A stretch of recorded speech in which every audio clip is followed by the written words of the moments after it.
ఎట్లా చెప్పాలనో ఏం చేయాలనో అర్థమైంది లేదు అధ్యక్ష. నేను పాలమ్మిన అధ్యక్ష, పువ్వులు అమ్మిన అధ్యక్ష, పెద్ద పెద్ద విద్యా సంస్థలు తెరిచిన అధ్యక్ష, ప్రపంచంలోనే భారతదేశంలోనే పెద్ద విద్యా సంస్థలు తెలంగాణ ఎవరికన్నా ఉన్నాయంటే అవి మల్లారెడ్డికి ఉన్నాయి అధ్యక్ష. కానీ ఇప్పుడు అంతా అయోమయం ఆగం ఉంది అధ్యక్ష. ఎట్లా అంటే నా మేడ్చల్ నియోజకవర్గం అధ్యక్ష, భారతదేశంలోనే ఏకైక నియోజకవర్గం మేడ్చల్. నేను జిల్లా చెప్తలేను అధ్యక్ష, నియోజకవర్గం నాది పెద్దది అధ్యక్ష. 7 మున్సిపాలిటీలు, 3 కార్పొరేషన్లు, 61 గ్రామాలున్న ఏకైక మేడ్చల్ నియోజకవర్గం మల్లారెడ్డిది అధ్యక్ష. మల్లారెడ్డి దాన్ని అతులం కుతులం చేస్తున్నారు అధ్యక్ష. దాన్ని జిహెచ్ఎంసీ అని. ఇప్పుడు నా తన 7 మున్సిపాలిటీలు ఉన్నాయి, 3 కార్పొరేషన్లు ఉన్నాయి, 61 గ్రామాలు ఉన్నాయి. అందులో 28 గ్రామాలు తీసి మున్సిపాలిటీలలో కలిపేసారు పక్కకునే గ్రామం. ఆ మున్సిపాలిటీలన్నీ ఇప్పుడు వాళ్ళ పీరియడ్ అయిపోగానే జనవరి 27కు అవి జిహెచ్ఎంసీలో చేస్తారట. నా టైంలో ఒక్కటే పీరియడ్ అయింది వాళ్ళు గెలిచి.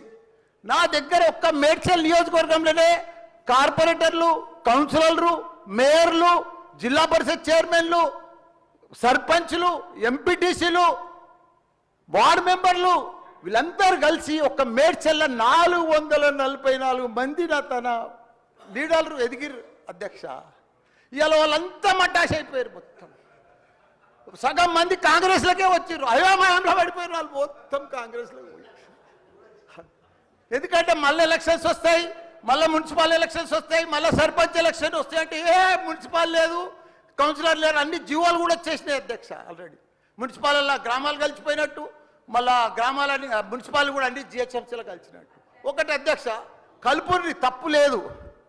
9 మున్సిపాలిటీలు అప్పుడు సరౌండింగ్ షేర్లింగంపల్లి కానీ కొద్బుల్లాపూర్ కానీ ఇవన్నీ కలిపినప్పుడు ఏమీ లేదు.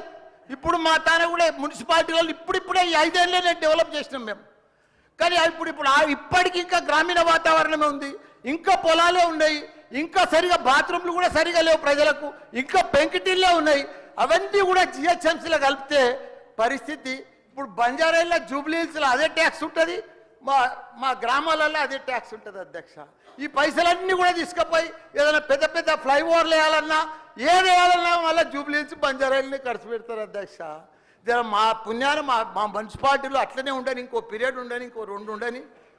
శ్రీధర్ బాబు గారు మా సీఎం కూడా చెప్పండి మీరు దయచేసి ఈ సభ ద్వారా మా మున్సిపాలిటీలు ఇంకో పీరియడ్ ఉంటే మంచిగా అవుతాయి. ఎందుకంటే గ్రామీణ ప్రాంతాలు ఉన్నాయి, ఇంకా వ్యవసాయాలు ఉన్నాయి, ఇంకా పెంకటిళ్ళు ఉన్నాయి. మనం అన్ని ఇప్పుడు నా అన్ని కూడా జిహెచ్ఎంసీలో కలిసినట్టు. నాకు గ్రామర్ రూరల్ లేదు, ఎంపీటీసీ లేదు, సర్పంచ్ లేడు, కౌన్సిలర్ లేడు, ఓన్లీ కార్పొరేటర్. అది కూడా 20-30 వేలకు ఒక్కరు అవుతారు. 444 మంది పోయి 40 మంది కూడా గారు 8-10 మంది అవుతారు నా నియోజకవర్గం. 6,48,000 ఓట్లు ఉన్నాయి అధ్యక్ష. అది అయిపోయిందా? ఈ పార్టీకి అయిపోయింది. దయచేసి అది చెప్పినా మీకు అంత మనవించుకున్నా. హైడ్రా భారతదేశంలోనే మన హైదరాబాద్ అంటే, తెలంగాణ రాష్ట్రం అంటే ప్రపంచమంతా మోగిపోయింది అధ్యక్ష.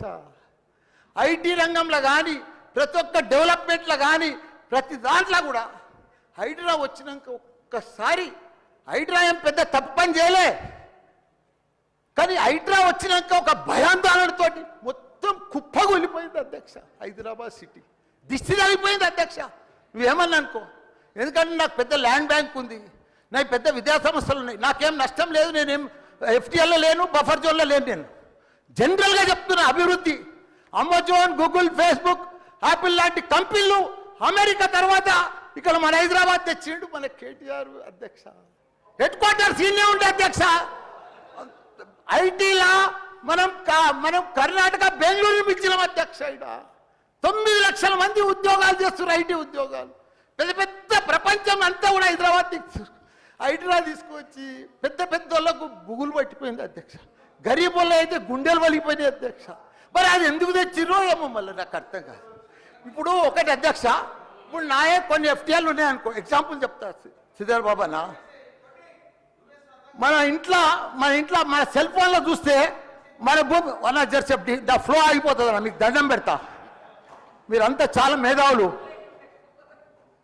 మన ఇంట్లో కూర్చొని కూడా మన పొలం హైడ్రాల్ ఉందా, చెరువు ఎఫ్టీఎల్ ఉందా, బఫర్ జోన్లు ఉందా చూసుకోవచ్చు. అంత టెక్నాలజీ వచ్చింది. గూగుల్లోకి పోతే చూసుకోవచ్చు. చూసి ఎవరెవరికి ఉందో ముందే నోటీసులు ఇచ్చి ఓపికతో అర్జెంట్ ఏముంది, తెల్లారి శుక్రవారం పొద్దుగల్లే పోయి శనివారం పొద్దుగల్లే పోయి కూలగొట్టాలని ఏముంది అధ్యక్ష. నిదానంగా వాళ్ళు కూడా మన తెలంగాణ ప్రజలే. వాళ్ళంతా కూడా మీరు ఓటేస్తేనే మనం మంత్రిలో కూర్చున్నాం. మనం అంత ఆదల బాధ ఆధార్ చేసేది, టెన్షన్ చేసేది ఏం అవసరం. మంచిగా నోటీస్ ఇచ్చి బాబు చేంజ్ చేసుకో, మార్చుకో, చూసుకో, నీకు ఇది ఇస్తాం, గరీబోడు ఉంటే ఇది ఇస్తాం, ఈ బెడ్రూమ్లకు అని నిమ్మడంగా చేస్తే అయిపోయాయి కదా. ఇంకా 4 ఏళ్ళు ఉంది కదా మీకు. ఈ ఏడాదిలోనే ఫస్ట్ ఇయర్లో చేయాలని ఏముంది. అన్ని కొన్ని చేసుకుంటామండి. రియల్ ఎస్టేట్ అయితే అధ్యక్ష రియల్ ఎస్టేట్ అయితే కుప్ప కొలిపోయింది. ఏదైనా పెళ్లికి అమ్ముదామన్నా కొంటలేరు ఎవరు. పైసల రొటేషన్ లేదు, వ్యాపారాలు లేవు, బిజినెస్ లేవు, ఏమీ లేవు అధ్యక్ష. దయచేసి మీరన్నీ కూడా ఆలోచన చేయాలని మంత్రులు కూడా ఉన్నారు.